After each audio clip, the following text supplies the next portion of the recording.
দুর্নীতি শুধু আমলারা নয়, রাজনীতিবিদরাও করেন। তাই অভিযোগ তোলার আগে আয়নায় নিজের চেহারা দেখা উচিত বলে মন্তব্য করেছেন সড়ক পরিবহন ও সেতুমন্ত্রী ওবায়দুল কাদের। ঢাকায় হযরত শাহজালাল বিমানবন্দর থেকে বিমানবন্দর রেল স্টেশন পর্যন্ত বিআরটিসির বাস সার্ভিসের উদ্বোধন অনুষ্ঠানে তিনি বলেন, দুদক স্বাধীনভাবে কাজ করছে। নয়নাদিত্যের প্রতিবেদন। সাধারণ যাত্রীদের জন্যই এমন বাস না, এটি ভিন্ন কোনো দেশের বাস নয়। ঢাকার যাত্রীরাই এই বাসে উঠবেন। মূলত দেশের মাটিতে নেমে শাহজালাল আন্তর্জাতিক বিমানবন্দর থেকে বিমানবন্দর রেল স্টেশনে যাবার কোনো বাহন ছিল না। ফলে ভারী ব্যাগ নিয়ে পায়ে হেঁটেই মূল সড়ক থেকে বিমানবন্দরে ঢুকতে বা বের হতে হতো। এখন জন্ম সনদ দিয়ে খোলো বিকাশ স্টুডেন্ট অ্যাকাউন্ট। নিজের বিকাশ নিজে কর। এই বাসটি সেই সমস্যার সমাধান করবে। তাই বাসের ভেতরে রাখা হয়েছে পর্যাপ্ত জায়গা, যেন বড় ব্যাগ সহজেই রাখা যায়।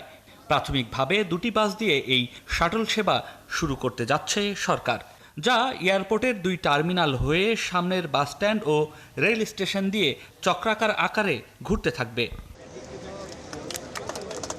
বুধবার এই শাটল বাস সেবার উদ্বোধন করেন সড়ক পরিবহন ও সেতুমন্ত্রী ওবায়দুল কাদের। বাসগুলোর ভেতরের পরিবেশ দেখেন তিনি। এ সময় বিআরটিসির চেয়ারম্যান তাজুল ইসলাম বলেন, বাস দুটি দেশেই তৈরি করা হয়েছে।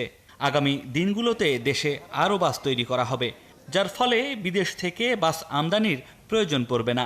40 কেজি 50 কেজি লাগেজ নিয়ে তারা গাড়িতে উঠতে পারবে এবং আমরা বিমানবন্দর স্টেশন যে রেল স্টেশন থেকে আমরা জসীমউদ্দিন হয়ে গোলচত্বরে ঘুরতে থাকবো। আমাদের বর্তমানে আমরা 2টা গাড়ি আজকে রেডি করেছি, চাহিদার প্রেক্ষিতে আমরা গাড়ি বানাইতে পারবো। এ সময় এক প্রশ্নের জবাবে ওবায়দুল কাদের বলেন, দুর্নীতি সবখানেই আছে, তবে দুদক স্বাধীনভাবে কাজ করছে। কাউকে ছাড় দেয়া হবে না বলেও জানান তিনি। আমরা যখন কথা বলি সবার কথাই বলছি, তখন আমাদের প্রথমত আয়নায় নিজের চেহারাটা দেখা হচ্ছে। আমি অ্যাজ এ পলিটিশিয়ান আমি আমলাদের করাপশনের বিরুদ্ধে বলছি। তো আমার এখানেও তো করাপশন আছে, নেই? অবশ্যই আছে। দুর্নীতির বিরুদ্ধে সরকারের জিরো টলারেন্স অবস্থান আছে বলেও দাবি করেন ওবায়দুল কাদের। নয়ন আদিত্য, ৭১, ঢাকা।